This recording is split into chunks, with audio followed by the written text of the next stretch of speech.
Պարտադիր ժամկետային զինծառայող շարքային Տիգրան Համբարձումյանի մահվան փաստի առթիվ քրեական գործ է հարուցվել քրեական օրենսգրքի 110 հոդվածի առաջին մասի հատկանիշներով՝ սպառնալիքի, դաժան վերաբերմունքի կամ անձնական արժանապատվությունը պարբերաբար նվաստացնելու ճանապարհով անձին անուղղակի դիտավորությամբ կամ անզգուշությամբ ինքնասպանության կամ ինքնասպանության փորձի հասցնելը։ Ըստ պաշտոնական հաղորդագրության Տիգրանը հունիսի 28-ի ժամը 18:30-ից բացակայել է Զորամասի տարածքից։ Հաջորդ օրը ժամը 13-ի սահմաններում Զորամասին հարակից անտառում հայտնաբերվել է նրա դիակը։ Արարատի մարզի Նորաբաց գյուղում այսօր 19-ամյա Տիգրանի հուղարկավորությունն էր։ Մայրը Անահիտ Համբարձումյանը համոզված է, որդին երբեք ինքնասպանություն չէր գործի, ասած անցնող 1.5 տարվա ընթացքում նրանից դժգոհություն չի լսել։ Իմ տղան երբեք նման քայլ չէր անի, որովհետև միշտ խոսակցություն եղել ասել է՝ մամ, ես այդքան թույլ չեմ, ես ոչ մի բան չեմ անի։ Ինքը շատ կամքից ուժեղ տղա էր, նա ծառայում էր, կարող է քարտունել բոլոր ընկերներին։ Ոչ մի խնդիր նա չի ունեցել։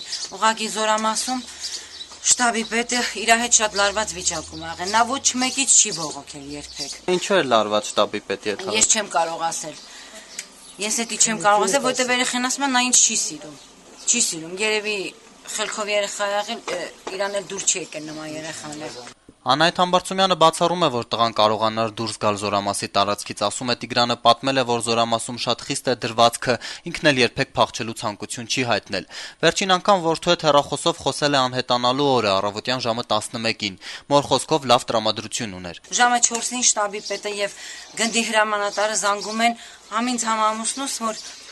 ձեր տղան փախել է Զորամասից, իրանք ինչ գիտեին, որ տղան փախել է, երբ որ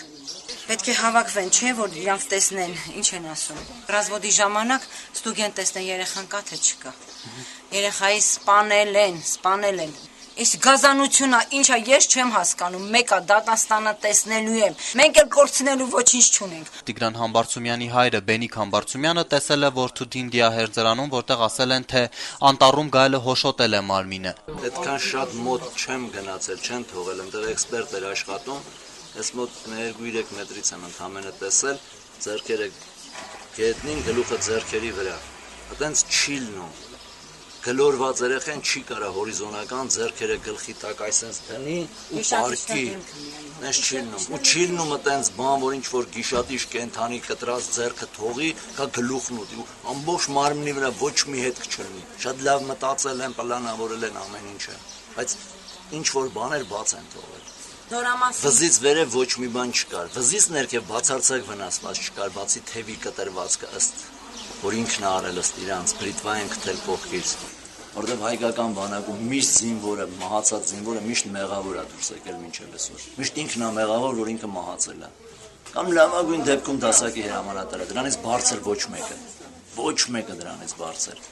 ու եթե այդ արատավոր պրակտիկան սենց շարունակեն, սենց զոհեր միշտ ելնելու են, ու շատանալու են այդ զոհերը, մեր երեխեք աֆիցերների ճորտը չեն, թշնամին չեն նրանց, այդ բանակի այդ քողական բարքերը պետք է վերանա։ Ինչ-ա կատա, հայկական բանակը զոն, բանակ չի, մտեք ցանկացած չաս, սա նայողա, մյուսը չգիտեմ ինչա, մյուսը ասողա, գիտենց բանակ ալնում։ Տիգրանը պետական համալսարանի ուսանող էր, ուսումը կիսատ թողել մեկնել էր բանակ, մտադիր էր զորացրվելուց հետո շարունակել կրթությունը։ Անեց են անում, ժողովուրդը որ չի ուզում իր երեխային, որ էտա ծառայել։ Ասել մենք փախցնում ենք, հայրիկը սա փախնում են։ Ինչի համար են փախնում, այս բաներ են տեսնում։ Երեխային պրոբլեմ էլ ունենում, եթե բանակում կարելի է ուրիշ բաներ անել, ոչ թե երեխային վերցնել, մորթել ուղարկել ծնողին։ Հարցնա այս ջահելները վաղը պետք է գնան ում ծառայեն, ում պաշտպանեն, ինչ սրտով։ Բայց ես զինվոր տամ դա գաղառնեմ,